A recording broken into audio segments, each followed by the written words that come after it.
저희가 좀 시간이 다 돼서 죄송합니다. 정말로 중요한 질문은 이거였습니다. 예. 사실 의원님이 앞으로 어떤 행보를 보이실지에 대한 관심이 많아요. 네네. 특히 또 이재명 후보 또 네. 이준석 후보와 한번 만나서 얘기를 나눠보고 싶다 했는데 두 후보 모두 이제 의원님에 대해서 네. 화답을 한 상태이고 네.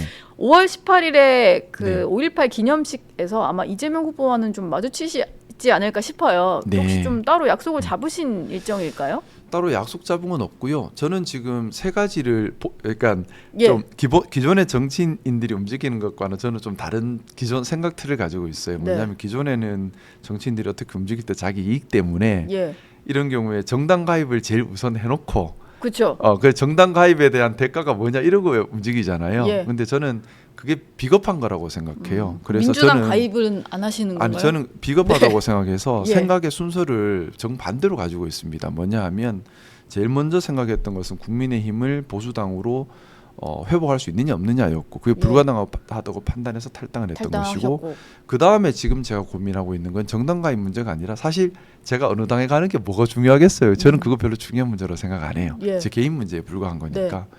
그것보다는 지금은 누가 대통령이 되는 것이 맞는가 대통령 후보 그 정당을 떠나서 네. 정당을 떠나서 진영과 가치관을 떠나서 누가 대통령이 되는 것이 대한민국의 이로운가만 놓고 지금 고민을 하고 있고 네.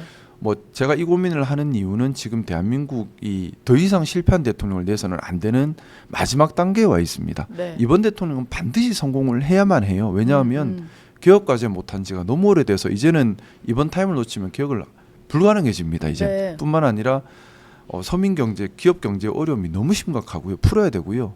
밀어버리면 더 이상 기회가 없습니다. 이제는 거기다가 AI 로보틱스 혁명으로 패러다임이 다 바뀌고 있어요. 네. 여기서 뒤처져 버리거나 통제력을 잃거나 선도력을 잃어버리면 저는 대한민국이 3, 40년 뒤에 AI나 로보틱스가 발전한 나라에게 기대 살 수밖에 없는 제2의 식민지 시대가 올 수도 있다는 우려가 있습니다. 그렇기 네. 때문에 이번 대통령은 정말 일 잘하고 성공한 대통령으로 남아야만 대한민국이 존속할 수 있습니다. 예. 그래서 저는 제가 내일까지로 제가 기한을 정했는데 내일 누구를 지지할지를 좀 말씀하신다고. 예, 그게 이거는 제가 정당 가입과 무관하게 별개의 네. 문제로 또 저의 진영이나 가치와 무관하게 별개의 문제로 오직 누가 대통령이 되는 것이 국가에 가장 이익이 되고 이 국가 가치를 해낼 수 있을까 예. 이것만을 기준으로 제가 고민을 더 하고 있고요. 네. 그래서 내일 공식적으로 그 입장을 밝힐 겁니다. 그러고 나면 미리 좀 여기서 얘기해 주실 수는 없나요? 힌트라도. 그건 반칙이죠. 원칙을 예. 지켜야죠. 저는 네. 원칙주의자입니다. 근데 예. 그러고 나면 뭐 저한테 제가 더 이상 쓸모없는 사람이 되잖아요. 대통령 선거판에서는 예.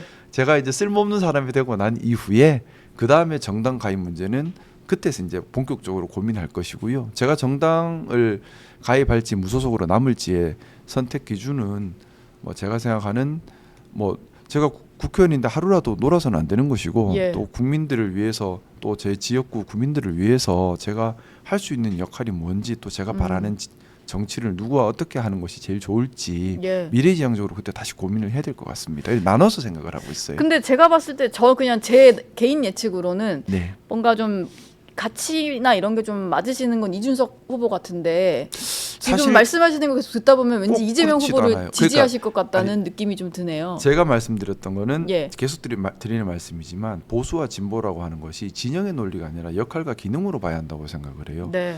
사실 지금 뭐 개혁신당, 민주당 다 자주 만납니다. 그런데 제가 개혁신당 분들 뵐 때 자주 하는 질문이 추구하는 기능, 가치가 뭔지 기능과 역할이 뭔지에 대한 의문을 사실은 좀 가지고는 있어요. 뭐냐 하면 진영으로 나눠본다면 보수 진영으로 볼 수 있죠. 근데 네. 보수의 기능을 하고 있는가로 봤을 때는 모르겠어요. 예, 개혁신당이 예. 그거는 이제 개혁신당이 개혁 보수를 하겠다면 앞으로 방향 잡아가야 될 중요한 테마라고 생각합니다. 네. 자꾸 진영으로 나누면 안 돼요.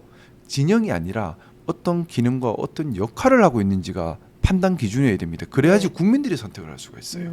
저는 국민들이 정치인들의 도구가 되어서는 안 된다고 생각합니다. 네. 국민이 주인이시고 잘하면 박수 받고 못하면 벌 받아야 됩니다. 정당과 정치인은요. 예. 네.